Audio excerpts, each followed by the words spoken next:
What is going on, everybody? UCF Jaguar back here with GenJag.com, and I have a very special guest with me, JetsCentral.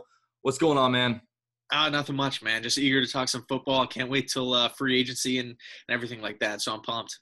Hell yeah. So, as you guys all know, my channel is pretty much strictly Jaguars talk. Every now and then I'll kind of dive into some other topics, but, you know, I'm trying to figure out kind of a way to talk about other things around the NFL and also bring in some other YouTubers onto the channel. You know, I know of a lot of people ask me about doing different collabs and stuff like that, but it's kind of hard to do collabs when I pretty much only really make Jaguar videos.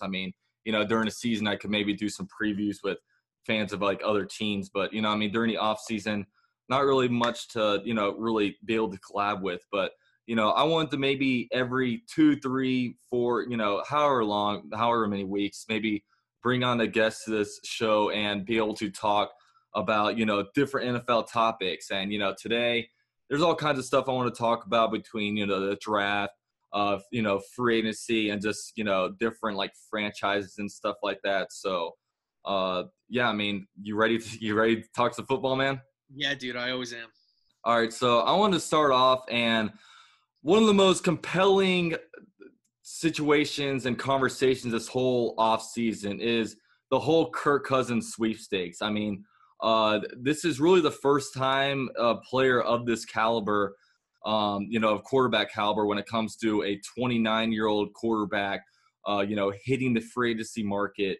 And, while they're still young, 29 is young in the NFL now. You have 39, 40, 41-year-old quarterbacks out there doing work. And, Kirk Cousins is on the market, and he's going to have a whole field of suitors. So just quick thoughts, what do you think of Kirk Cousins and, just the whole situation behind Kirk Cousins? Yeah, I think Kirk Cousins is a great quarterback. I've liked him for a long time. And it's just really weird seeing Washington's kind of the way they treat him. I just feel like there's almost bad blood between the owner, Dan Snyder, and Kirk Cousins, because, if you think back when RG3 was drafted, the whole 2012 draft, they traded up, they gave up a ton of picks to go get Robert Griffin, and he was everybody's guy. But Mike Shanahan, he wanted Kirk Cousins from the get-go. So in a sense, it's almost like Shanahan won, kind of, because RG3 is out of the NFL, and Kirk Cousins has pretty much dominated the last 3 seasons. Now, I know he hasn't gone deep into the playoffs and whatnot, but at the end of the day, he's done a lot consistently. He's been durable. He's performed really well with a lot of different faces at the wide receiver position, and his offensive line has been hurt. And I'm actually pretty intrigued by this whole topic, because the Jets are right now, they say, a top 3 choice of Kirk Cousins. We haven't needed the quarterback position, obviously. We have the money to spend for him, or money to pay for him, excuse me. And Jeremy Bates, the Jets' new offensive coordinator, is has a huge connection, as far as offensive schematics and stuff, fitting with Kirk Cousins. So I really want the Jets to sign Kirk. My first choice would be Josh Rosen. I know we're going to get into the draft a little later, but if the Jets have an opportunity to go get Cousins, let's snag him now. Yeah, with the whole Kirk Cousins thing, like you were saying with the whole ownership and everything like that, it's a really surreal situation that from the time they were drafted, you never really see anything like that happen. The GM wanted RG3, and then the coach kind of wanted Kirk Cousins, and they come in there, and then, RG3 basically blames his lack of success on, Shanahan and Gruden basically saying that they didn't want him. And, Kirk Cousins came in there, and he's played a really good quarterback. He's, very durable, like you said, plays every game. He throws a lot of obviously the touchdown, the interception ratio is always really good with him, and he's a pretty good decision maker. But it's just funny with the whole it started from last year where the owner come out and called him Kurt, and then they keep this franchise tagging him. And I even saw a report that they're thinking about maybe franchise tagging him out of pettiness. I literally saw pettiness as a way to do it, but.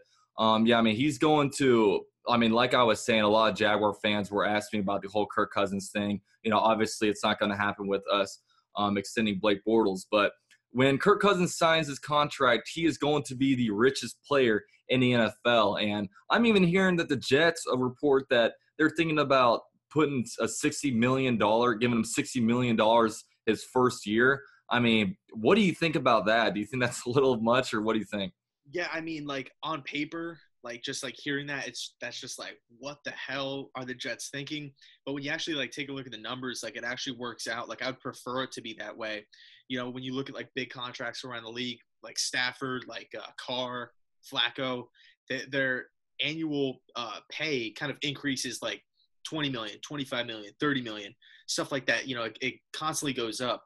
But if the Jets were to pay Kirk Cousins $60 million up front, you know, that's a lot of money that you can just clear because we have the room. I mean, the Jets right now are sitting at about like $80 million dollars in cap space, and we haven't even cut like Matt Forte yet. That's another 4. We haven't cut Wilkerson. That's another 11 or something like that. So the Jets have a lot of money that I guess is available to spend on free agents, and it's going to be interesting to see what happens. And I mean, I know that there's a couple other teams like involved too, like Minnesota, Arizona, and Cleveland. But I think it's just gonna and Denver too. I know Denver's gonna be big on the Kirk Cousins mix. Where do you think he's gonna fall? I mean, it's interesting when I look at it because, like, when I first kind of look at it, I think probably either the Jets or the Broncos, but it's just a gut feeling. But, you know, if I were Kirk Cousins and if I'm trying to maybe pick between these two teams, you know, you have the Broncos, who obviously GM'd by John Elway, you know, one of the greatest quarterbacks of all times. And, you know, he just knows a lot about, you know, just offense, but he also go to the other side. You know, Todd Bowles, you know, he's not necessarily like an offensive kind of like minded head coach, but I mean, you look at the Broncos, I wouldn't want to go to the Broncos if I were him, just because Vance Joseph, I very well think that he's a lame duck head coach. You know, I think that John Elway wanted to fire him, but he didn't want to be one of those coaches that, or one of those GMs that just fires a guy after a year. You know, I just don't think that he really wanted to bring that kind of thing into the team when, you know, he had John Fox, you know, Kubiak, Vance Joseph. They've had so many coaches just in the last like 4 or 5 years. So if I'm Kirk Cousins, I'm looking at that situation. You know, they're a team that's getting older. They don't really have much on offense. I mean, you know, there's even talks to them like letting go guys like Demaryius Thomas and like Emmanuel Sanders. They don't really have a run game. And when I look at the Jets are a team that has overplayed what their kind of roster talent has been. You know what I mean? Like back in 2015, they had a 10-6 record. No one really would have saw like that coming, you know, with the kind of wealth of talent that they had. And then, you know, last season in 2017, there were people projecting them to be the worst NFL team of all times. And, you know, they went out there and they played really well. They were playing really tough with some players, you know, or really tough with some teams. And, you know, I thought that they definitely could have, you know, won a lot more. And I just think that they were a better team than, you know, just the whole talent pool around them. And they have a lot of money. You know what I mean? They have all kinds of money that they can pay Kirk Cousins and bring in some guys to help him out. So, you know, I think that he goes to the Jets. But one thing that is really intriguing to me is what if he were to go to the Cleveland Browns? Because the Cleveland Browns, of course, have the most money. And if they were to snag a guy like Kirk Cousins, you look at them, you know, their offensive line is pretty good. You know, they have Joe Thomas. They have like Zeitler. You know, they have like Josh Gordon out there, wide receiver, you know, Coleman. And I just feel like their team, they could bring them over there. And all of a sudden with the number 1 and number 4 overall picks, you can go out and just get studs. You know what I mean? You can get Saquon Barkley. Then you can get, you know, Minka Fitzpatrick or something like that. So I think the Browns are kind of intriguing. Where do you kind of stand? Like, where do you think that Kirk Cousins will end up? Yeah, I think it's going to come down to 3 teams: the Broncos, the Jets, and the Vikings. One quick thing I kind of want to throw in there. I don't mean to keep talking about the Jets. I don't want to sound like a homer here, but I keep seeing this argument, you know, on Twitter, debating the Jets and the Broncos, and everybody's acting like Denver's like so like in such a better position than the Jets. I mean, when you look at it, Denver has less money to spend. They're going down. You know, their players are older. I mean, with the exception of Von Miller, I mean, their defense, of course, is still great. Like, don't get me wrong, but like I feel like the Denver Broncos are like going down, whereas the Jets are going up. We overachieved this year with a young roster with pretty much one big contract on the roster, which was Wilkerson, and he underperformed. Where Denver, it was like, they have a ton of great players, and they, like you said, they have Vance Joseph. Um, Yeah, man, I just feel like with Denver, like almost John Elway wants to maybe get Kirk Cousins to try to get them relevant because, without Kirk Cousins, like what kind of direction are they going to go? I mean, they have three quarterbacks on their team that, they're not very good. I mean, Simeon went 5-5, but the other two guys, Paxton Lynch is looking like a bust. Osweiler, I mean, he's been pretty much a joke of the NFL ever since he took his first snap with the Houston Texans. But yeah, I mean, I just feel like he's looking at it and saying, okay, we could be pretty good. We could get to the playoffs. We're our team that just got off the Super Bowl win 2 years ago. We want to try to hang on to our, good, like kind of standing. I mean, like when people look at the Broncos, they want, they kind of still see kind of, oh, they just got done with the Super Bowl. They just had success as, when you look at the Jets, they haven't had it in that long. But, I think John Elway's trying to fight to stay relevant with bringing in a guy like Kirk Cousins.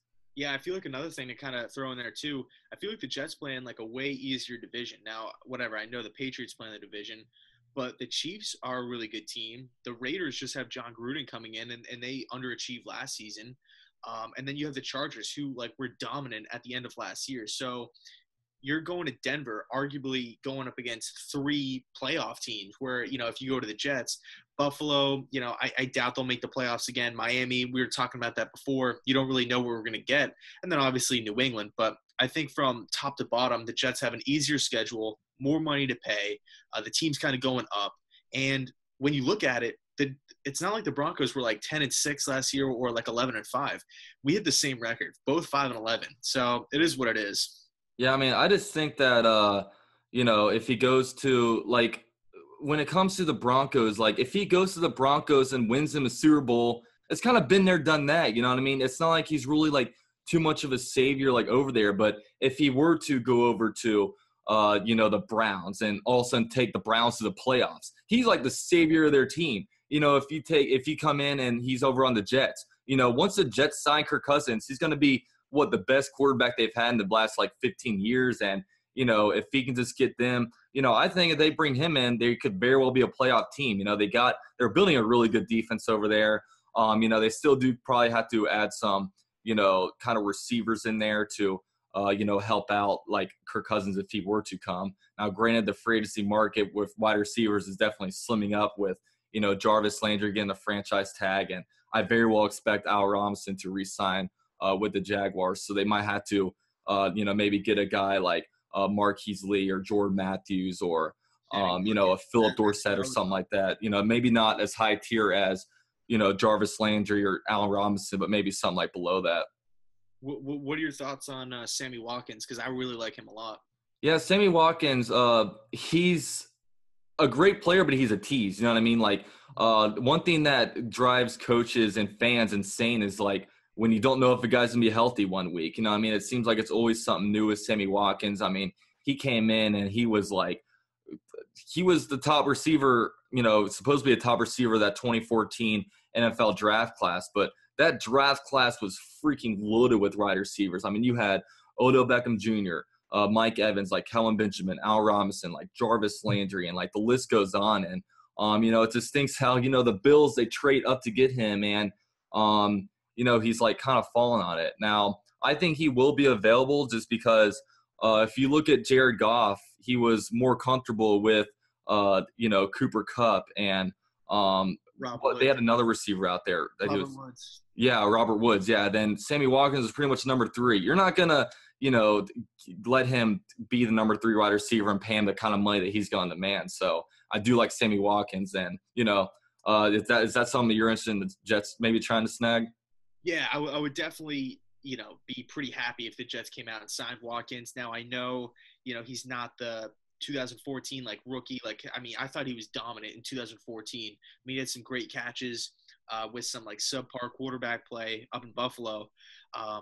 And he dealt with a ton of injuries. Let's just face it. Like, he's not the same player. Even at Clemson, he was way more explosive at Clemson. But I still think he's a productive wide receiver. I just think, you have to take a look at the injuries. You know what I mean? And it's kind of interesting just because two receivers that kind of reminded me of each other when they were coming out were Sammy Watkins and Amari Cooper. And I don't know, it definitely seems like Sammy Watkins has lost that kind of burst that he initially had. You know what I mean? Like, he was the guy that catch the ball and just zip away with it. You know what I mean? It just doesn't it doesn't seem like he has that quickness anymore. But the whole wide receiver market, it'll kind of be like interesting to see kind of where it plays out. Now, I kind of want to shift the conversation a little bit to a guy like Nick Foles. Now, Nick Foles is a guy that, career backup, and then he goes out to, all of a sudden goes right back out to the Eagles. When he was with the Eagles under Chip Kelly, I believe he had like a 27 touchdown, like 2 interception ratio or something crazy like that.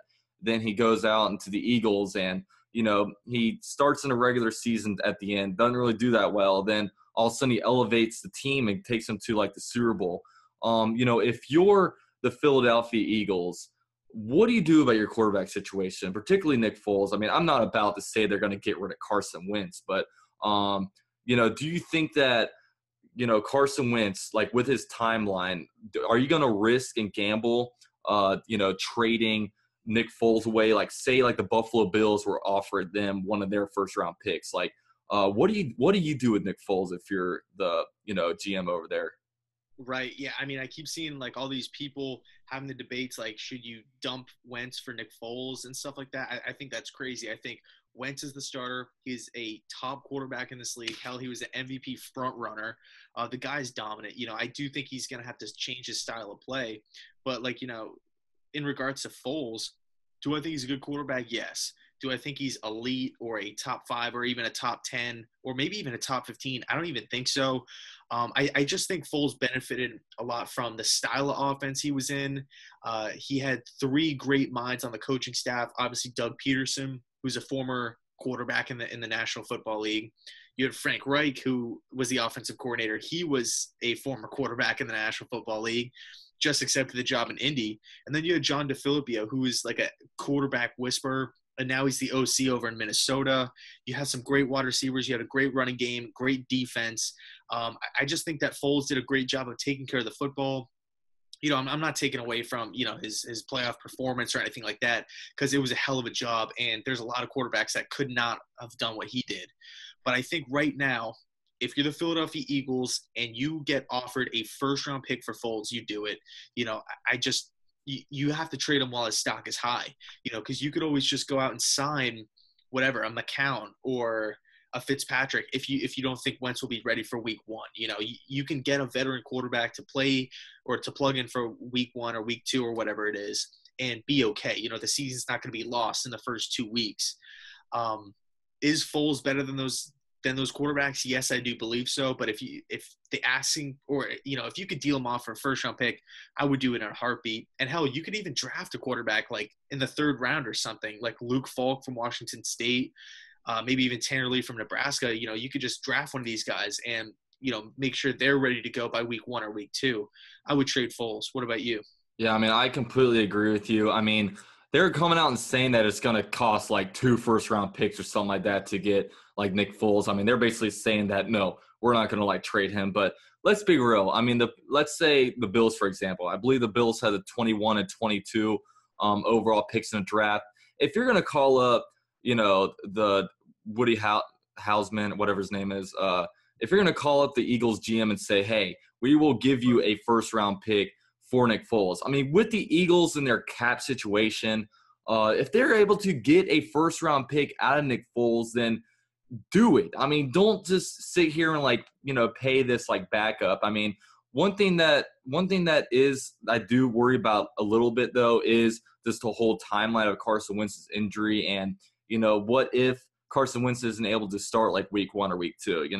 Are you going to trust like whatever kind of backup to come in there and do it? But you know what I mean?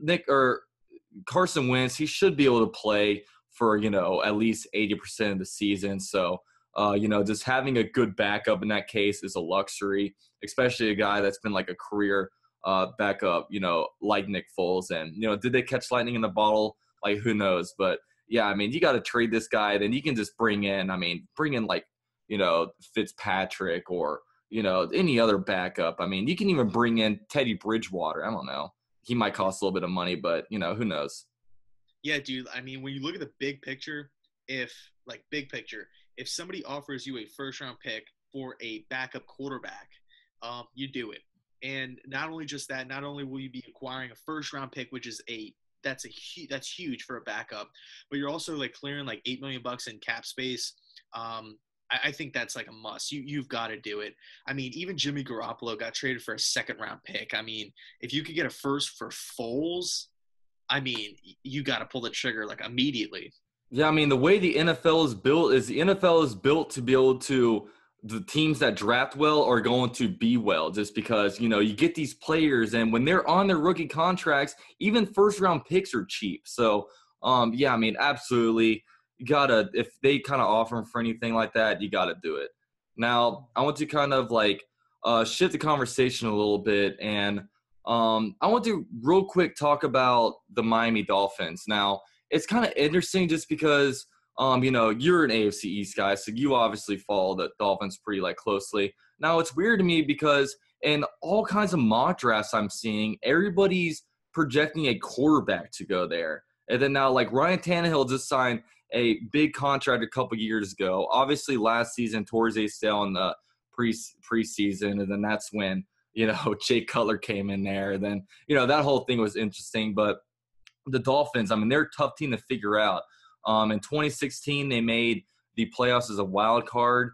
And then, 2017, you thought they might be able to, you thought that the identity of the team was going to be through a Jai and the run game. But the run game completely disappeared.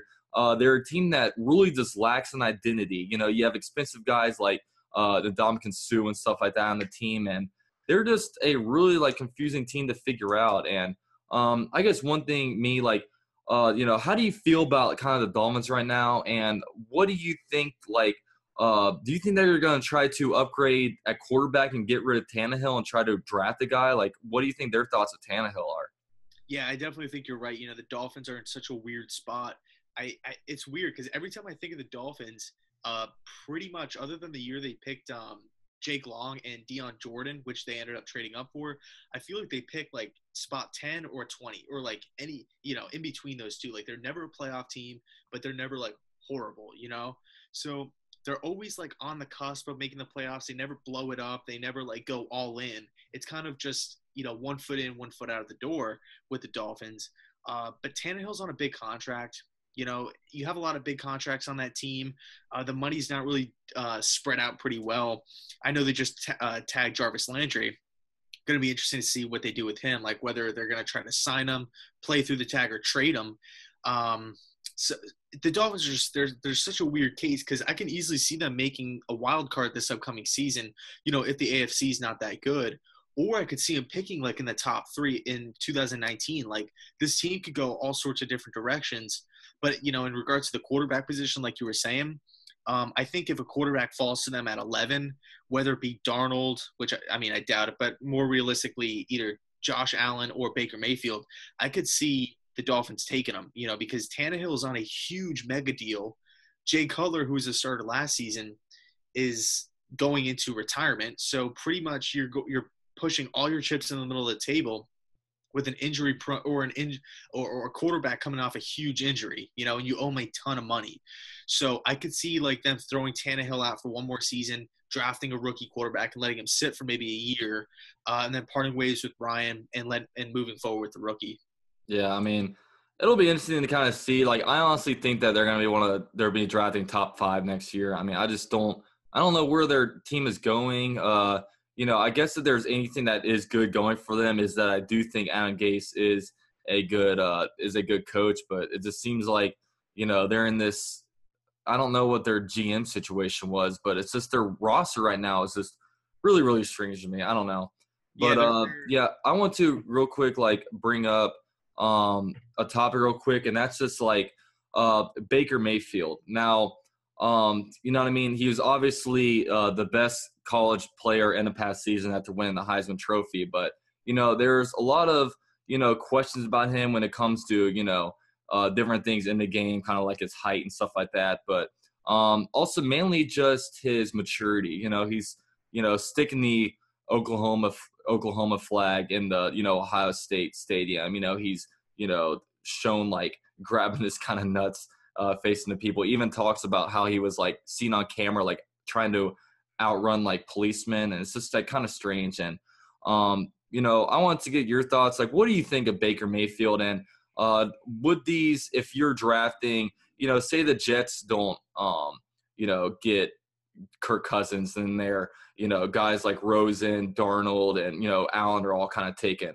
Like, would you feel comfortable as a Jets fan to take Baker Mayfield at number 6?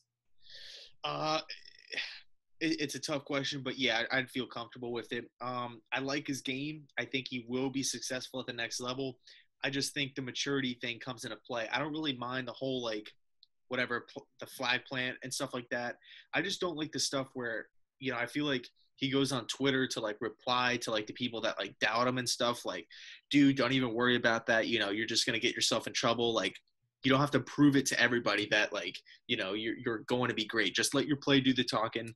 Combine's coming up. You're gonna have your pro day, and then just wait till preseason. Just work kind of in silence. Don't like be the guys at the top of the mountain screaming like, look at me, when you do have the potential to not be a successful quarterback. But big picture, I do like Baker. I like his kind of underdog mentality. I do think it's perfect for the Jets. I feel like whatever team he goes to, he's going to like represent pretty hard, and he's going to love being on that team. I just feel like it just comes to a point where you have to like put down your phone and kind of just take a break, and you have to kind of say, let's focus on football. I don't even care what all the critics say about me. I'm just going to go out there, do my thing, and just work in silence and not really care if people are looking at me or not. Yeah, I mean, with Baker Mayfield, I would be very, very scared. And if I were the Jets, I would not honestly touch Baker Mayfield, just because when it comes to like maturity kind of stuff, now, you can get away with that kind of stuff if you're, say, like a defensive lineman or like a linebacker or something like that. But, if there's one player on your team that you want to be responsible, and you want, to not just be a nut, a head case, is your quarterback position. I mean, there are players that are going to have to be really involved in the playbook. They have to be like really just mentally strong and not let stuff agitate him. I just feel like Baker Mayfield gets a little triggered too easy when it comes to, just what other people will kind of think of him. I think he has to do a better job of kind of like toning that out. And, I was a guy that, I thought with Johnny Manziel, I thought, oh, he wants to be successful and all that kind of stuff, so he's going to kind of cut that stuff out. But, it's kind of unfair to, compare Baker Mayfield to Johnny Manziel just because they are two different kind of people. But, I just kind of compared to that where the maturity it didn't really improve very well. Then all of a sudden they're in the NFL, then, they're getting whooped because they're not, studying their playbook enough, and, they have different physical tools that kind of work against them, both being kind of short players and not really being able to see over kind of the line of scrimmage too well. And just, I don't know, Baker Mayfield, great player, he's a really good college player, but, when I want to get a franchise quarterback, I don't want a guy that's going to be triggered by what this person on Twitter said, this nobody, or, this NFL expert saying that he's not all that great. Like, it worries me, man. I don't know. That's just kind of where I stand on it. Yeah, dude, like I totally hear you, because it's like you don't want like your quarterback of an NFL franchise to be like responding to like Joe Schmo on the corner that just like randomly tweets like Baker Mayfield, like, you suck. And like he feels the need to like hit this guy back up and be like, like prove to him like, dude, don't even worry about it. You're a quarterback. Go do your thing. I'm not gonna lie, he almost kind of reminds me of like Kaiser in a way. They're both they were both really good players in college football. They both had a lot of like potential kind of, but they're both just kind of immature. And you know what I mean? Like Kaiser out there, like I just felt like this year he just listened too much about what the like people outside were saying. I mean, he was like liking stupid things on Twitter, talking about like, how the Browns are just like so bad. And I don't know, just something about Baker Mayfield just troubles me. But, you Yeah. know, go on. Yeah, real quick. Sorry to cut you off. I was just gonna say, I feel like one quick thing to kind of throw in there is that like Deshaun Kaiser was 21 last season. Like today, Deshaun Kaiser is younger than Baker Mayfield.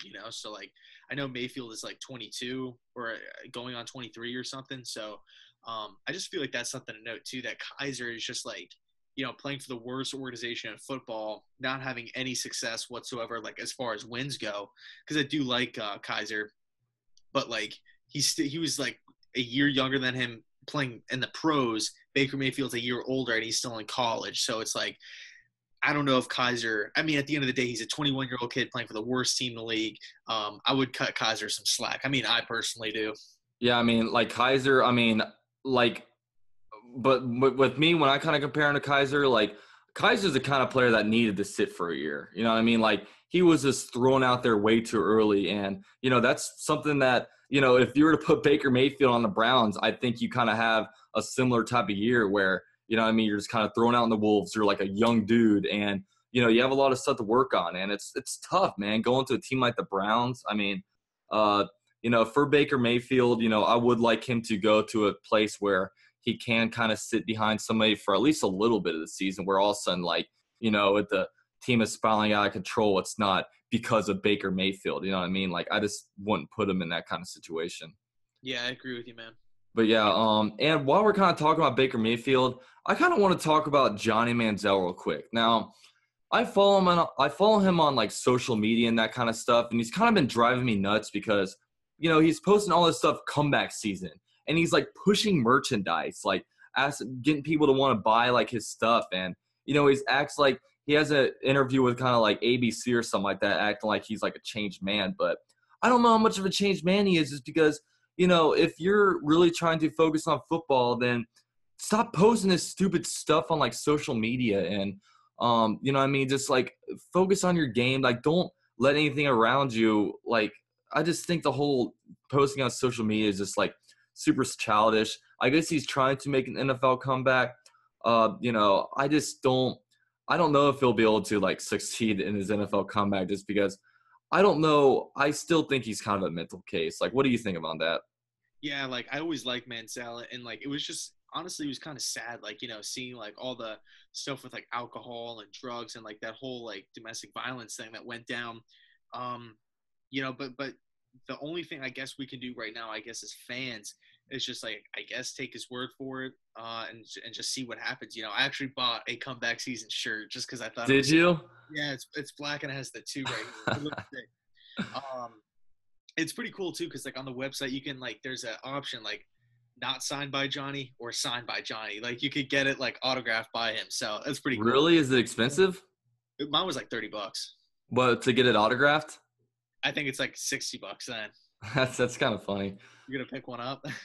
I don't know. I mean, that'd be kind of cool to have Johnny Football's autograph. I mean, I loved watching him in college. I mean, he's a polarizing player, but I mean, he got to the pros, and I mean, there were players on a Browns basis saying that his like rookie year was a joke, and he was all drugged out, and the guy's just. I mean, like, he's married now, so maybe his wife's kind of like calming him down, but it's just fool me once, shame on you. Fool me twice, shame on me. Like I don't know if he'll ever be a good quarterback, and obviously his physical kind of tools, him being shorter, kind of like working against him.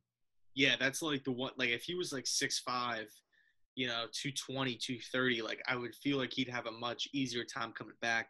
But just his skill set is just so unique, like running around, being away from the game for such a long time, and it wasn't like he was practicing every single day, like some quarterbacks that are still trying to get a job right now. But I'm pulling for him. Got to be honest. And if he winds up being like a CFL quarterback, like I think that'd be cool. It'd be a success. Yeah, I know he is like playing in the NFL Developmental League this like spring. I didn't really know much about it, but apparently it was a thing last year, and he'll be playing that this year. So I'm sure there's gonna be some publicity just because he is Johnny Manziel, and he's he's basically the Tim Tebow of like football when he was around, where the media just loved the dude and they couldn't leave any kind of piece about him alone. But yeah, man, I want to kind of end this off with doing a little bit of a mock draft. Now, I'm not going to be doing all 32 teams, but let's just go through the first 6 teams just because, it'll be interesting to see because there's going to be some quarterbacks taken. So, yeah, I mean, I guess I'm going to go ahead and go first. I am the Cleveland Browns, and I am on the clock. Now, in mock drafts, you see all kinds of different players going here, quarterback-wise. You see Josh Allen, Sam Darnold, Rosen and stuff like that. Now, when I think this whole thing is said and done, when the draft comes, the best quarterback is going to be taken, and that is Josh Rosen. I think he goes number 1. I think they put all the personality and all that stuff kind of aside and say, hey, this guy, has the best kind of accuracy. He's, you look at the other guys, Darnold and Allen, and they're just kind of projects. You know what I mean? They look like they have high ceilings, but, they have a very high bust factor when compared to Josh Rosen. So, the Browns are all too used to that. I think they just take the guy that, is the least project because that's kind of the best for their organization. What do you think? Yeah, I mean, I feel like it's a different conversation. Like, what do I think is going to happen and what would I do? What do I think is going to happen? I think they're going to go quarterback number 1.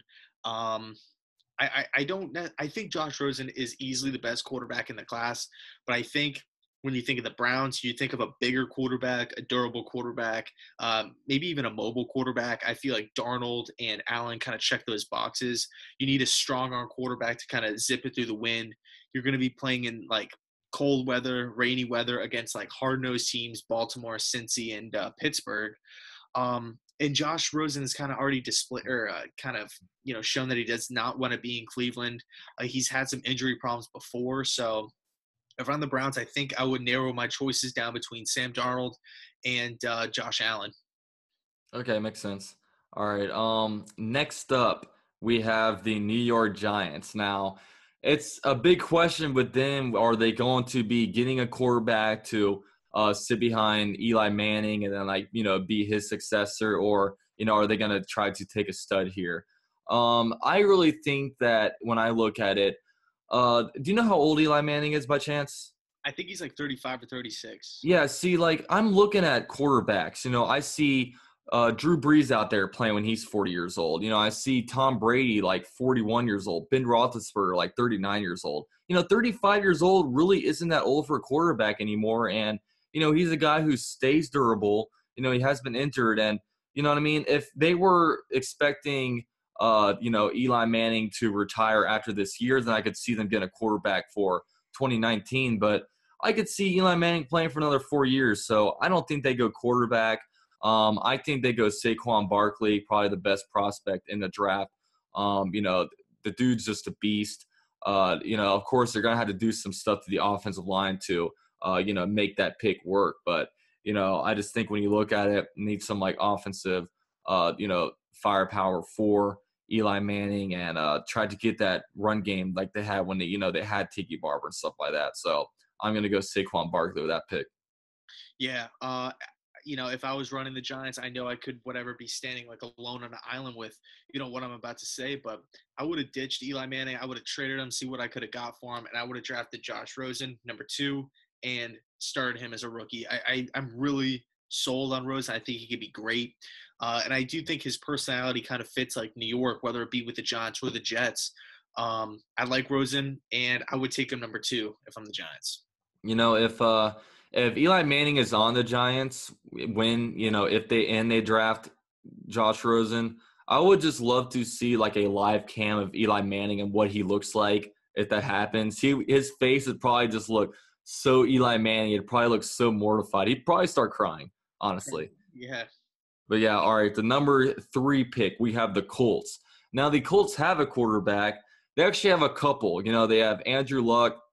He's out there battling around Europe, getting shots in the shoulder here, going there and doing this. No one really knows what the hell is going on with Andrew Luck. And they also have Jacoby Brissett. So, they're probably not going to be going quarterback. So, with this pick, if I were the Colts, I'm probably expecting Andrew Luck to come back. And the reason why Andrew Luck got hurt in the first place is because they weren't giving him offensive linemen. You know what I mean? They weren't protecting the guy, and we all said it was going to come back to bite him. And guess what? It did. He didn't play a single snap in 2017. So I have them taking guard what is it, Quentin Nelson or Yeah.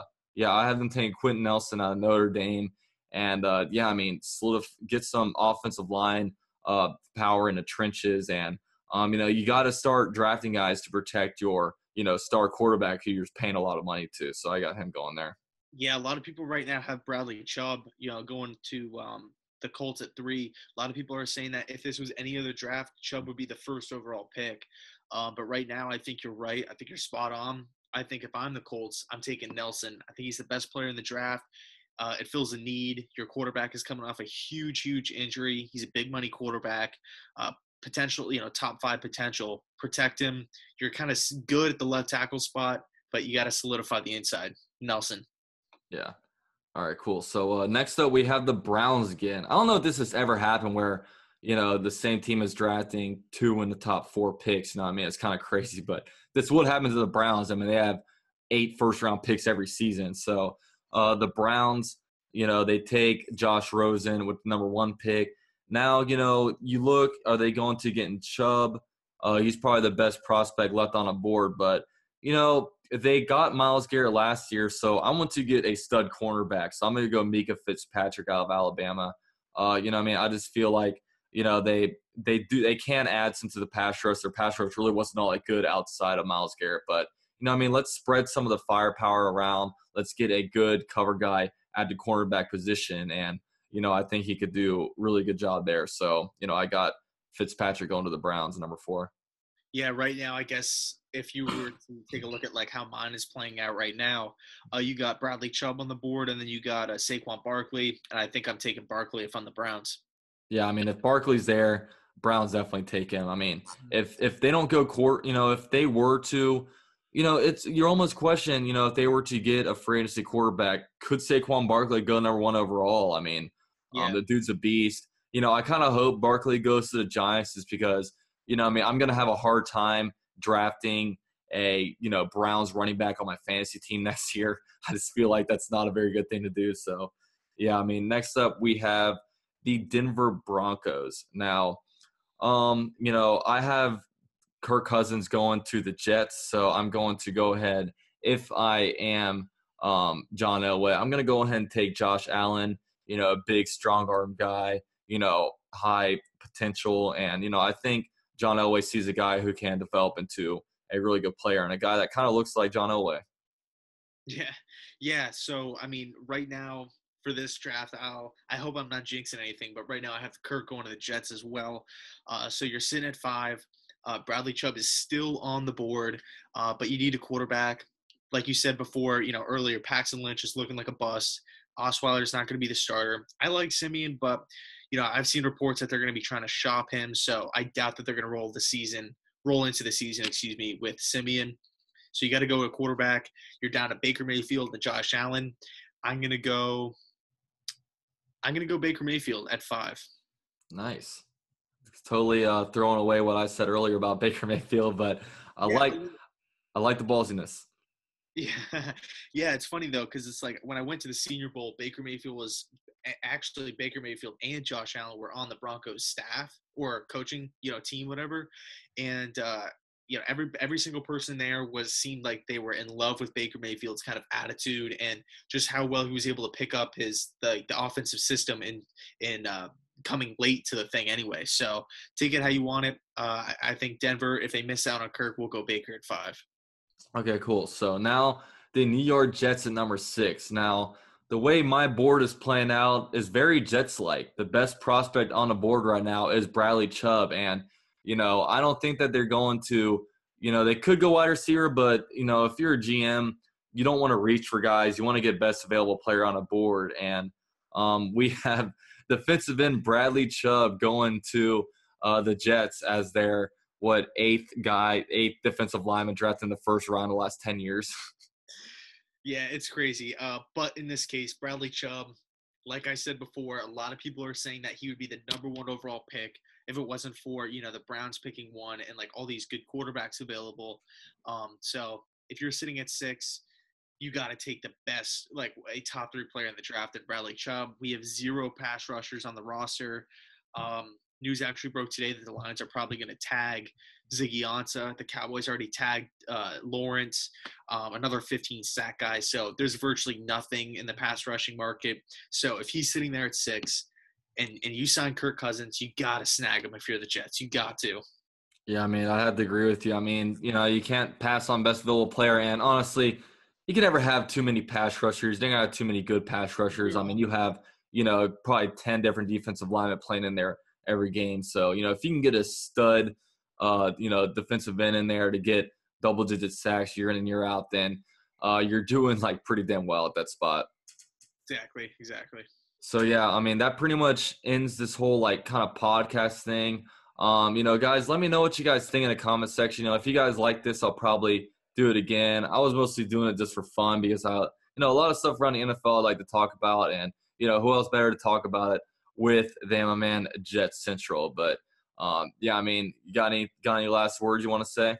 Oh no, nope. I'm good. Just thanks so much for having me on, and always a good time talking ball. Hell yeah, man! I appreciate you joining, man. It's always fun to be able to talk some NFL football, and it's gonna be fun to see free agency happen. It's always fun when that day happens, when all of a sudden you're seeing Twitter go crazy, this guy going there, that guy going there. It's honestly, it's such a fun day. It's gonna be crazy too with like Kirk, on the market. Like I feel like everywhere he's gonna visit, whether it be like Cleveland, Minnesota, the Jets, like they're gonna have like a live camera on him. Like the minute he's like walking into the facility, and like if he's walking out, there's gonna be like live updates like every 5 minutes. It's gonna be crazy, man. I cannot wait for it.